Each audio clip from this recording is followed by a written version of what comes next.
Bienvenue à toi, Loane. L'idée aujourd'hui, c'est donc je t'accueille avec grand plaisir dans ce live. L'idée, c'est que c'est à la fois un live pour vous présenter Loane, présenter un petit peu ce qu'elle fait, et puis surtout qu'elle nous parle un petit peu de son expérience avec le programme que je propose, qui s'appelle le programme Mindset Abondance, et ensuite une deuxième partie de live sur la discussion autour des croyances de l'argent et des femmes qui entreprennent. Est-ce que ça te va, Loane? Ouais, Ces deux petites parties. carrément. Top. Alors, Loane, est-ce que tu peux te présenter en quelques mots et nous dire ce que tu fais comme métier, ce que tu proposes à tes clientes? Oui, alors aujourd'hui, je suis connue sous le nom de La Palette de l'eau, une entreprise qui a maintenant 3 ans.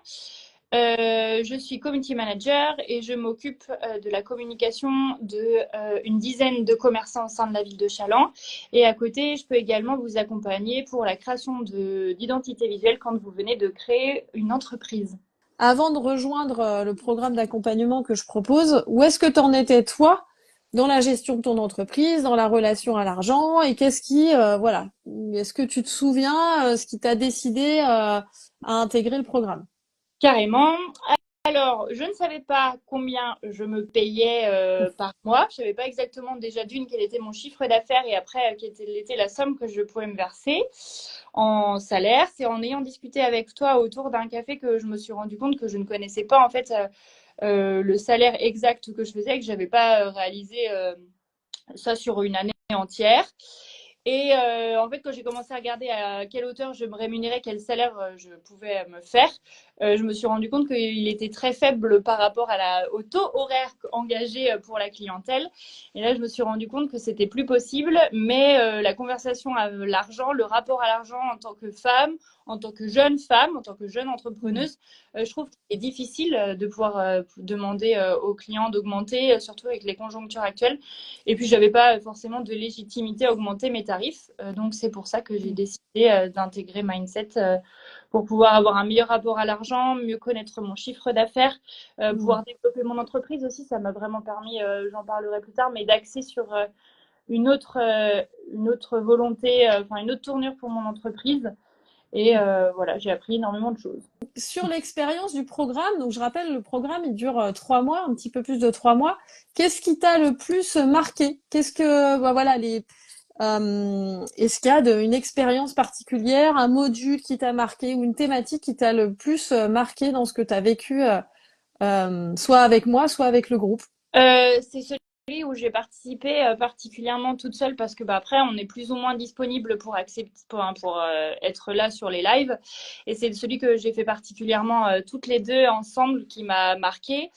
C'était sur les croyances que j'avais et sur en fait toute tu me diras si je me trompe, mais en gros, toutes les expériences qu'ont eu ma famille ou les membres de ma famille avec l'argent et vraiment connaître les relations que les membres de ma famille avaient avec l'argent et cette croyance qui se répercute sur nous en tant que génération. Et du coup, de me rendre compte qu'en fait, bah, aucun des membres de ma famille n'avait réellement acheté de biens immobiliers parce que il y a Hmm. des années, on leur avait enlevé en temps de guerre parce que ma famille est de Strasbourg et donc ça avait été rattaché à l'Allemagne et on avait pris la ferme de mon arrière-arrière-grand-père. Et donc, du coup, en fait, ce qui a suivi, c'est qu'aucun de mes grands-parents ou de mes parents n'ont acheté leur maison de peur, en fait, de ne pas avoir de biens réellement à eux. Et en fait, ce sont des croyances qui se répercutent effectivement sur nous et je ne pensais pas que j'allais avoir encore ce genre de choses sur moi, mon utilisation et mon rapport à l'argent, en fait. Oui, tu parles du module où on avait travaillé le fait de Tout à se détacher des programmes transgénérationnels avec l'apport de bah tiens, ça c'est ma famille, voilà ce qui a été vécu, comment est-ce que moi ça a pu me toucher, comment est-ce que je peux m'en libérer. Ok, top. Ok, et qu'est-ce que tu dirais qu'étaient les plus grosses peurs que toi t'avais avant le programme par rapport le fait, je sais pas moi, par rapport au fait de se vendre, par rapport à faire des devis, qu'est-ce que tu dirais qui te faisait le plus peur ou qu'est-ce qui te frustrait le plus avant de faire le programme dans ta posture d'entrepreneur? Aujourd'hui, c'était d'augmenter mes tarifs, c'était de discuter Ok. avec clients et de devoir augmenter les prix parce qu'aujourd'hui, la conjoncture, elle augmente pour tout le monde. Elle est difficile pour tout le monde et il faut quand même pouvoir vivre. Et d'augmenter les tarifs, c'était pas quelque chose qui était facile, d'engager la conversation, de pouvoir dire non, Hmm. auquel j'ai des difficultés et auquel tu nous as beaucoup aidé et soutenu sur ces sujets-là. Tu nous as épaulés quand on avait des discours ou des conversations à avoir avec des clients, des patients. Enfin, je sais qu'on avait différents profils Hmm. et tu as été présente à ce sujet. Donc, c'était vraiment ça qui me faisait peur, c'était d'engager la conversation, d'avoir du changement. Parce que quand tu fais 3 ans, tu n'es toujours pas trop stabilisé. Tu vas, enfin, tu es un peu entre deux eaux pour moi et de se dire bah en fait voilà il faut vraiment que je trouve quelque chose qui me convient et ouais de vraiment stabiliser les choses Hmm. et de me dire allez non au fond c'est je crois en moi et tu nous boostes vraiment sur ces sujets là quoi.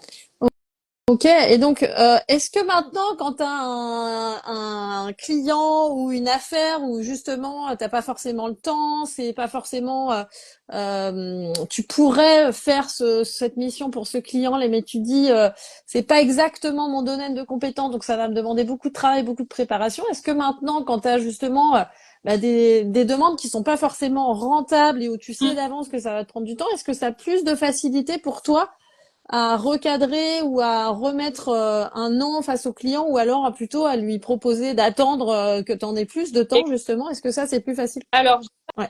pas forcément réussi à encore dire non parce que je pense que c'est dans ma personnalité et que ça se fait très difficilement.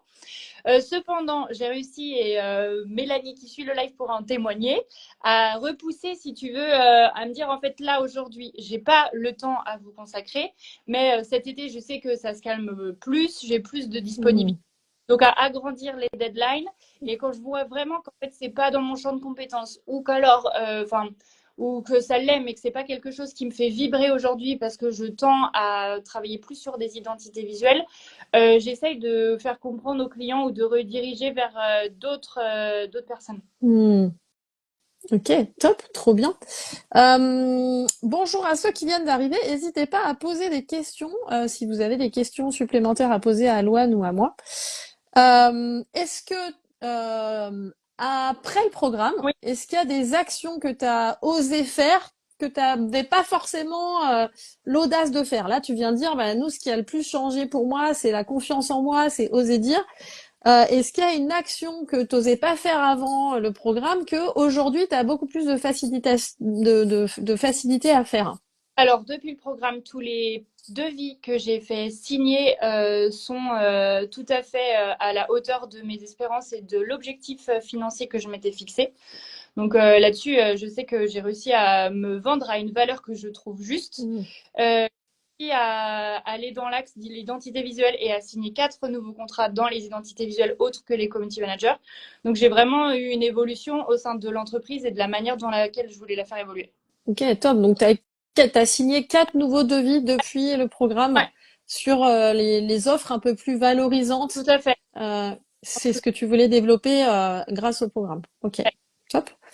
Euh, Est-ce que le fait que ce soit un programme de groupe, enfin, qu'est-ce que ça a apporté pour toi, si ça a apporté quelque chose, le fait que ce soit un programme de groupe? Donc, pour rappel, le groupe, il est composé entre 4 et 8 personnes.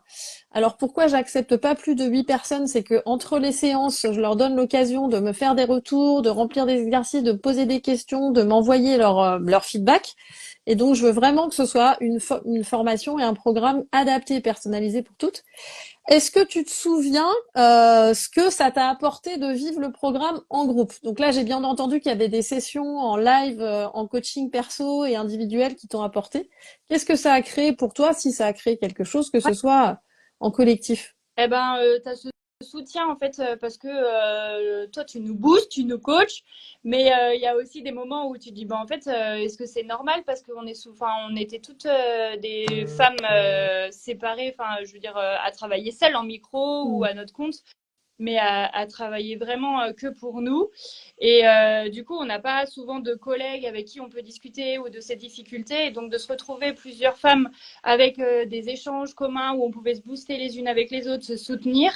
On a la conversation aussi WhatsApp qui nous permet de se rencontrer, de se présenter, de se soutenir quand il y en a une qui part en voyage. On était trop contente pour elle qui a pu partir aux États-Unis. ouais, il y a vraiment ce côté relationnel qui aide. J'aurais pas apprécié le faire. Enfin, si, mais je l'aurais pris d'une autre manière si je l'avais fait toute seule le suivi, Hmm. alors que un esprit de groupe, de cohésion et de soutien les unes envers les autres. Hmm. Ok, top.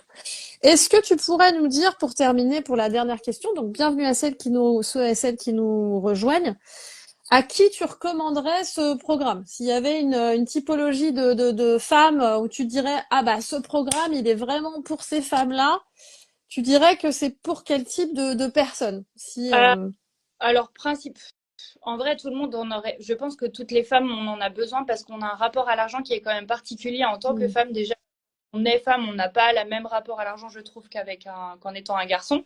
Parce que dans n'importe quelle famille qu'on puisse naître, sauf s'il y a des croyances qui changent, mais on est censé gagner moins d'argent ou on passer moins de temps au travail qu'un homme.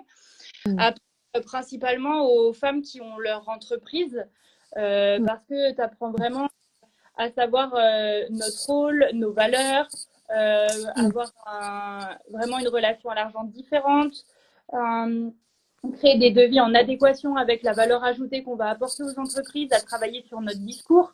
hmm. Et du coup, vraiment aux femmes oui, qui se lancent ou qui sont lancées, mais qui ont des doutes, qui ont des peurs, qui ne sont pas toujours à l'aise sur des sujets.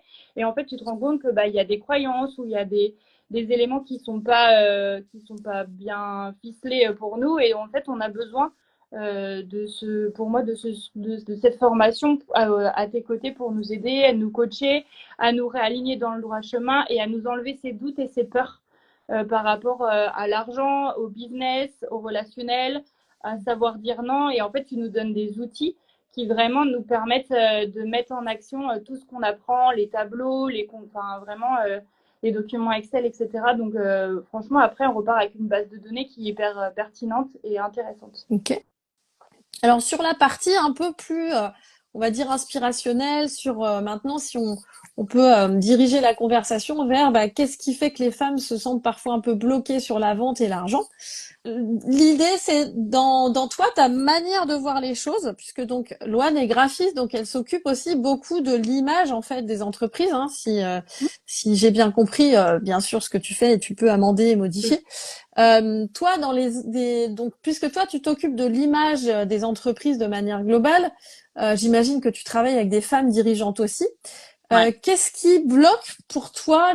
Qu'est-ce que tu repères aussi qui bloque pour toi dans leur rapport à tout ce qui est argent, conversation financière et vente? Qu'est-ce qui les bloque en fait? Parce que tu dis, bah, c'est en fait, en gros, tout le monde devrait suivre ce genre de programme parce que ça te permet vraiment de débloquer certains freins. Parce que, l'argent, je trouve que c'est quand même un sujet tabou. Tu peux pas en parler librement avec tout le monde. Mm, Il y a des choses auxquelles tu te dis, en fait, c'est compliqué de pouvoir discuter. Je sais pas, d'avoir une cuistot à domicile. Tu vas être jugé facilement par ton entourage. Donc, il y a une relation à l'argent qui peut être difficile.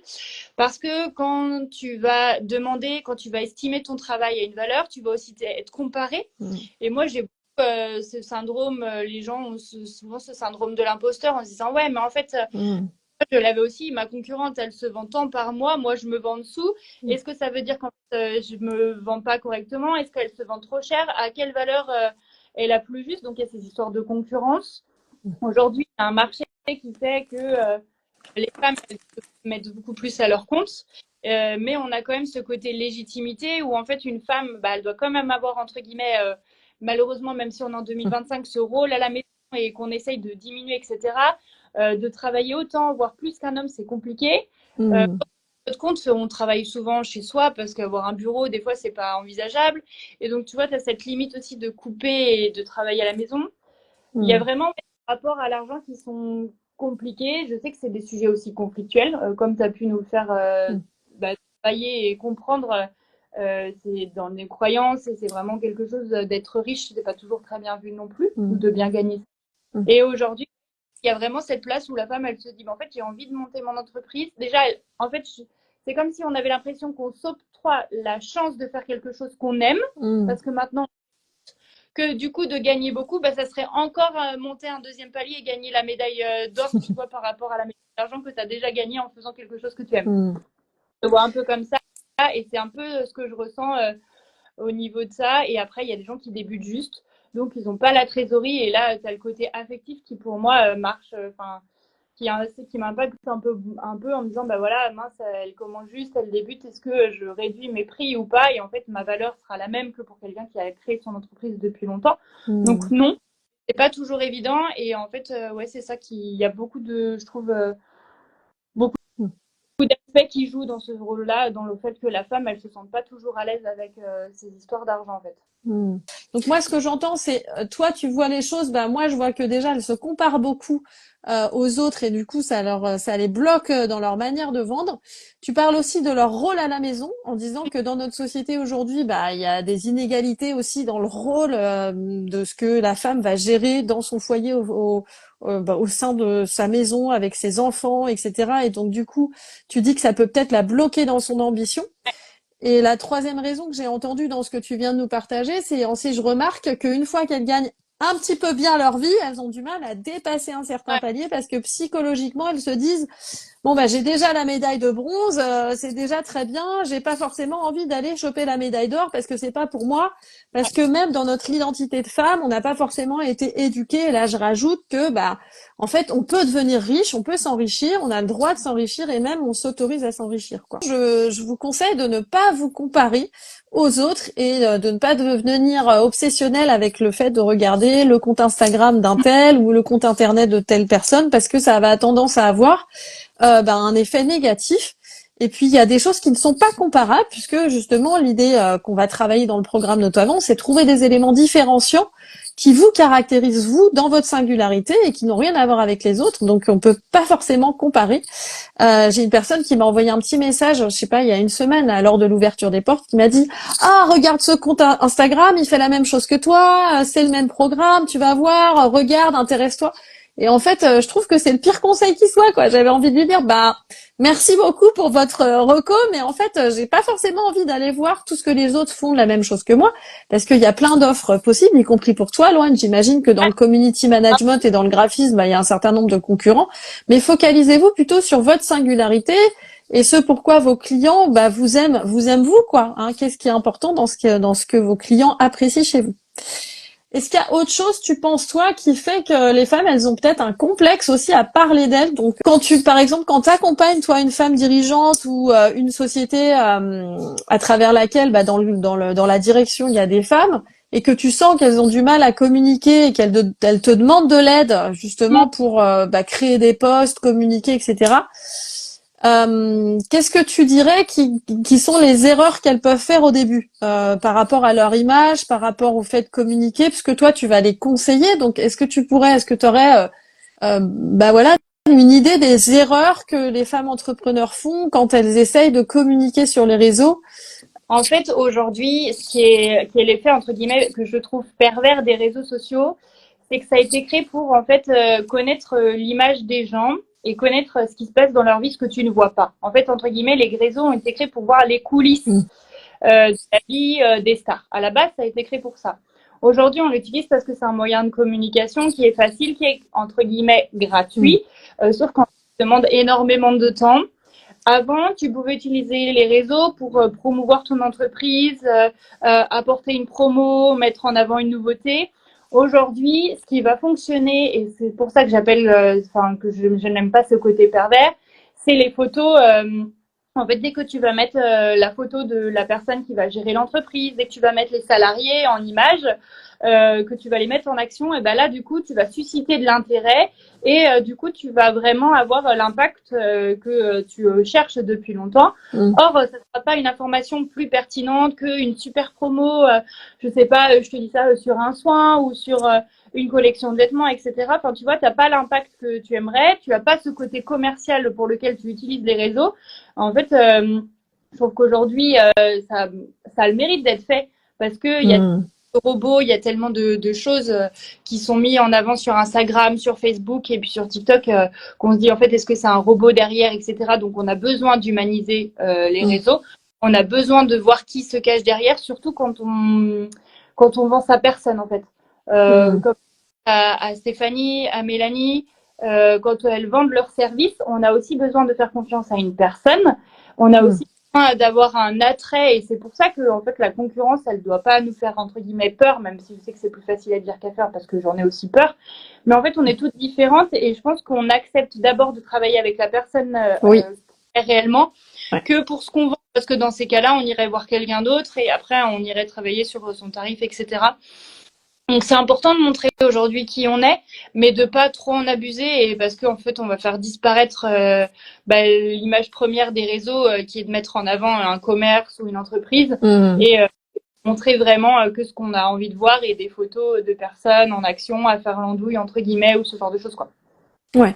Donc ce que tu dis, c'est que les erreurs que font les femmes parfois, c'est de ne pas se montrer, de ne jamais se montrer, alors que c'est un petit peu le jeu qui est proposé par les réseaux sociaux. Et aujourd'hui, on peut pas vraiment faire sans. Ce que tu dis, ce que j'entends aussi, c'est en fait aujourd'hui les gens, s'ils veulent travailler avec vous, montrez qui vous êtes dans votre humanité, montrez-vous votre visage, vous en train de travailler, parce que si c'est que des photos neutres de promo, par exemple moi sur Mindset, si je proposais que l'image de mon programme avec juste les bonus et l'écriture, les gens ne sauraient pas qui est ma personnalité, qu'est-ce qui me compose, ce côté un peu punchy que j'ai. Pour ceux qui ont fait des ateliers avec moi ou des rendez-vous, vous savez que des fois j'ai des petits bottages de fesses dans mes séances. Et donc ce que tu dis, c'est ce que je retiens, c'est que ce serait une erreur de pas montrer qui vous êtes et votre personnalité. Et en même temps, tu dis il faut pas que ce soit que ça. Il faut pas non plus qu'il y ait que les coulisses, que ce que vous faites tout le temps derrière. Voilà ce que je mange le matin. Voilà ce que j'ai picoré à midi. Ah tiens, j'emmène ma fille à la crèche, etc. Tu dis il faut pas non plus que ce soit trop excessif dans les coulisses du business. Mais il faut, que ce soit une moindre mesure, mais que, tu es d'accord avec le fait que pour montrer son image et développer un personal branding, donc une image personnalisée, une marque personnelle, tu es d'accord que, aujourd'hui, il faut aussi travailler sur sa visibilité et se rendre visible. Ok. Ça, aujourd'hui, ce qu'on demande d'Insta, c'est que ça, ou des réseaux en général, c'est que ça nous serve et que ça nous apprenne quelque chose. Si aujourd'hui tu n'es pas capable d'apporter un conseil ou en fait ton compte va leur sembler inutile si tu apportes pas en fait il faut leur apporter à manger, mais ce que j'essaye d'expliquer c'est qu'il faudrait juste apporter l'apéritif pour qu'après on ait envie de signer avec toi et que tu donnes le plat et le dessert, pas tout un petit coup en fait de ce que tu peux offrir pour qu'ils se rendent compte vraiment de la valeur ajoutée que tu peux leur apporter et en fait de foncer. Ouais, c'est vrai. Et tu vois, Isabelle de Prest Evans dit c'est un exercice qui est hyper difficile. J'arrive parfois et je travaille quotidiennement à me montrer physiquement pour l'image de l'entreprise. Moi, je témoigne vraiment de ça. Bonjour à tous. Je témoigne vraiment que au début d'Instagram, donc quand j'ai commencé, c'était très difficile pour moi de faire des vidéos face cam. Très difficile pour moi de mettre des photos de moi. Moi, j'ai donc 10 ans d'entrepreneuriat, donc c'est seulement les 2-3 premières années où j'arrive à me montrer régulièrement. Moi qui suis, en fait, je documente la vie de formatrice et de coach que j'ai pour montrer aux gens ce que je fais. Mais au début, c'était très difficile pour moi parce que pour moi, le face cam, alors moi personnellement, ce qui me freine, c'est pas forcément que j'en vois pas l'utilité, c'est juste me dire mais mes cheveux, ils vont pas être bien, ils vont pas être sur le côté, comment je vais faire? Et si j'avais un bout d'herbe dans les dents, et comment ça va jouer, ça va se voir. Et en fait, c'était très difficile, rien que le live qu'on est en train de faire toutes les deux, tu vois, la première édition de Mindset, donc il y a 4 mois. Et mon mari me le disait hier, il me disait mais en fait ça n'a rien à voir avec la première édition où t'étais complètement flippée d'un live que t'avais fait à midi. Et du coup, j'adore les métaphores du menu. J'ai pas compris. En tout cas, voilà, oui, le menu, de pas tout dévoiler tout de suite. En fait, pour moi, c'était très difficile. Et en fait, même quand on est réservé, c'est ça que je voudrais vous transmettre là. Moi, je suis tout à fait d'accord avec Loane. Même quand on est réservé, introverti, on peut y arriver à faire de temps en temps des face cam. Les gens, ils vont signer avec vous, ils vont signer des contrats avec vous parce que ils vous connaissent, parce qu'ils ont compris qui vous étiez, parce qu'ils derrière votre produit, votre service, derrière ce que vous proposez comme séance, comme service, en fait, il y a une personne quoi. Donc je suis tout à fait d'accord avec ça. Alors, est-ce que tu pourrais nous dire comment tu les trouves toi tes clients? Est-ce que tu pourrais nous dire tiens moi maintenant je sais que ça marche pour moi. Donc ce qu'on voit dans Mindset, hein, notamment, c'est les différents canaux d'acquisition qu'on a pour trouver des clients. Aujourd'hui, toi, comment tu les trouves tes clients? Alors, Ouais. l'expression, je vis beaucoup d'expressions, hein, mais le cordonnier le plus mal chaussé, c'est bien moi. Mais je ne m'en occupe pas. Mon site n'est plus à jour depuis, je crois que je l'ai fait il y a 3 ans. Je communique que quand j'ai des stagiaires ou alors je fais des stories par-ci par-là et en fait je vois malheureusement et heureusement ça marche quand je fais des stories parce que tu vois j'en ai fait une hier en disant que je faisais lors de nos portes ouvertes qui ont lieu demain au bureau une réduction sur les formations et qu'en fait c'était chiant. Et là du coup j'ai eu 2 demandes donc je me dis mais en fait Louane qu'est-ce que t'attends pour communiquer et faire plus mais j'ai le temps mais par contre j'aime vraiment ce côté social et je marche beaucoup au relationnel, au feeling que j'ai avec les gens. Et en fait, ça se passe souvent aux soirées réseau et aux bouche à oreille. Et en fait, finalement, que les personnes rayonnent autour de nous. Genre hier, tu vois, j'ai eu une nouvelle cliente, une identité visuelle, une dame qui va s'installer sur le salon en tant que sophrologue. Et en fait, elle a été attirée par moi parce qu'on a la même maladie. On a la maladie. Et donc, il y a un sujet qui a fait qu'on s'est retrouvés à discuter sur ce sujet-là et qu'on a échangé sur nos métiers et qu'elle m'a fait part de la création de son entreprise vers les Sables d'Olonne et que du coup, on a discuté, on a échangé et en fait, le feeling est passé. Et donc, je me suis dit, en fait, c'est vraiment, vraiment en lien social que j'arrive et à augmenter mon chiffre d'affaires et du coup, le nombre de clients que je peux avoir. Top. Moi, ce qui m'est venu là quand je t'écoutais aussi parler, c'est le fait aussi que toi, tu oses dans tous les domaines de ta vie concevoir que les clients peuvent être partout. Ah oui. Et en fait, moi, si j'avais un conseil aussi à donner aux personnes qui nous regardent, aux entrepreneurs qui nous regardent, c'est il y a les réseaux sociaux, il y a le bouche à oreille, et puis il y a aussi concevoir que n'importe où vous allez, dans un barbecue, au sein d'un salon, je sais pas, vous décidez de faire le salon de l'immobilier pour rencontrer des gens, tous les gens qui vous entourent en fait peuvent être tes clients. Et souvent, on se fait une montagne de la prospection en disant mais il faut que j'appelle des inconnus pour passer des appels de vente froid. Ce qu'on appelle des appels de vente froid, c'est des appels que je passe à des gens que je ne connais pas, que je n'ai jamais vus. Mais en fait, regardez déjà que dans tout votre réseau amical, de vos réseaux proches, du moindre restaurant ou barbecue que vous faites avec des amis, il peut y avoir des potentiels clients qui sont des entreprises en fait. Et le simple fait que vous ayez l'habitude de pitcher, donc aujourd'hui on a parlé pas mal du visuel. Le simple fait de pitcher qui vous êtes et la valeur que vous apportez avec le client et pourquoi c'est une passion pour vous et que aujourd'hui vous feriez pas machine arrière tellement vous aimez votre métier, des simples conversations comme ça peuvent apporter des opportunités. Et donc ça, c'est aussi ce qu'on voit dans Mindset, c'est si tu as un état d'esprit fermé pour te dire jamais j'arriverai à vendre, jamais j'arriverai à trouver des clients, le fast cam, les réseaux sociaux, c'est pas pour moi, etc. En fait, il faut que tu changes ton état d'esprit parce qu'à n'importe quel moment dans ta vie, tu peux tomber sur un client et ça peut être un gros client. Par exemple, Loane, elle vend des prestations où elle peut refaire votre logo, mais elle peut faire votre logo, votre charte graphique PowerPoint, elle peut s'occuper de l'affichage des événements dans des salons, etc. Et il suffit que tu décroches une grosse mission qui peut en découler sur une deuxième puis une troisième. Ouais, tout à fait. Tu as ce côté bouche à oreille. Et il y a aussi une chose, c'est qu'en fait, il faut qu'on se dise que, en fait, la prospection, elle se fait n'importe quand et elle peut être répercutée à n'importe quel moment. Je pense à un sujet tout bête. Hier, j'étais engagée en tant que chargée de communication justement pour l'identité visuelle, la charte graphique d'un groupe de musique. Et en fait, c'est la maman d'une de mes amies, mais quand j'étais étudiante en études au lycée, qui a continué de me suivre et que j'ai revu il n'y a pas si longtemps que ça avant que je crée mon entreprise. On en a discuté. Et en fait, tu dis, voilà, tu dis ce que tu fais et tu pitches, entre guillemets, parce que je me présente toujours et que j'ai, entre guillemets, mon discours qui a toujours été fait. J'aime ce que je fais et je suis vraiment passionnée par ça. Et du coup, tu vois, ça se répercute. Elle m'a appelée, elle a pensé à moi, elle fait partie de ce groupe de musique et c'est devenu une cliente. Donc, il y a toujours, il faut jamais se dire que c'est inutile et que ça ne pourra pas répercuter à un moment donné.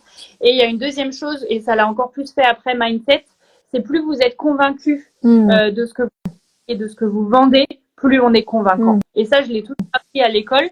même si tu penses que tu n'as pas assez travaillé, eh ben, il faut que devant en fait le potentiel prospect, devant ton potentiel client, si tu es convaincu, ben, en fait, il va te suivre les yeux fermés. Hein. Il y a à avoir. Après, je sais que c'est pas un exercice qui est facile et que comme ça, on a l'air d'être hyper sûr de soi, et alors que pas du tout. Au contraire, c'est les personnes qui le font, qui semblent le plus l'être, qui le sont le moins. Mais j'ai toujours eu cette phrase dans ma tête, plus je serai convaincue, plus je serai convaincante, et je sais que ça signera régulièrement derrière, en fait. Et tu vois, en t'entendant, je me dis que bah voilà, tu partages ton expérience du programme en disant bah ça m'a vraiment aidé à être convaincue de ma valeur et pouvoir mieux en parler de manière fluide, etc. Et ce matin, j'avais un prospect au téléphone, donc une dame qui a réservé un rendez-vous téléphonique pour parler avec moi. Et elle me dit bah en fait j'ai du mal à imaginer que je vais investir de l'argent dans un programme parce que je me demande si le retour sur investissement va être facile quoi.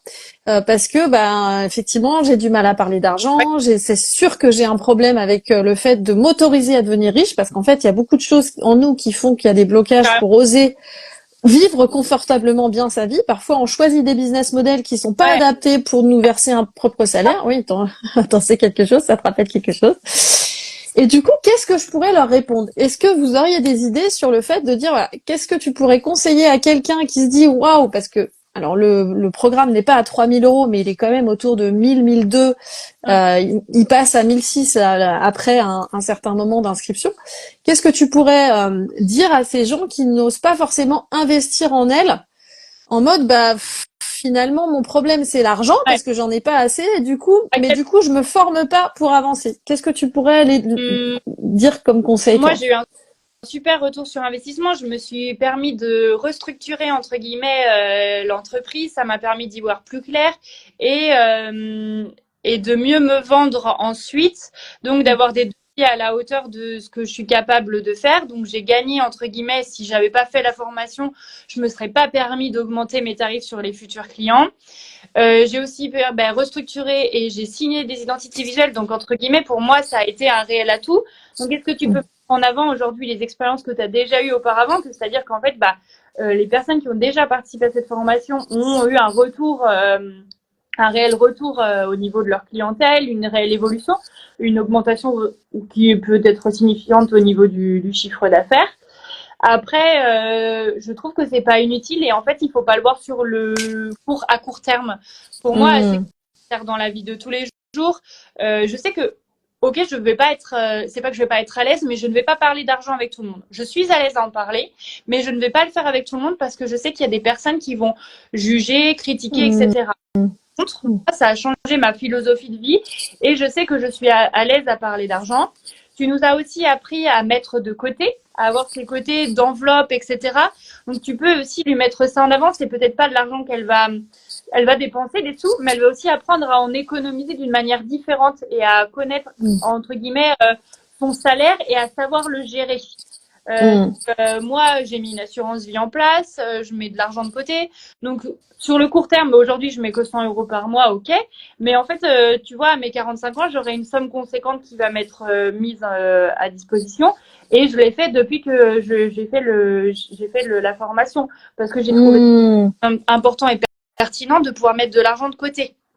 Et tu vois, tu nous apprends à investir sur nous, mais aussi à investir sur des projets et à créer ce système d'enveloppe, à penser à notre retraite, à anticiper sur des sujets qu'on n'a pas forcément.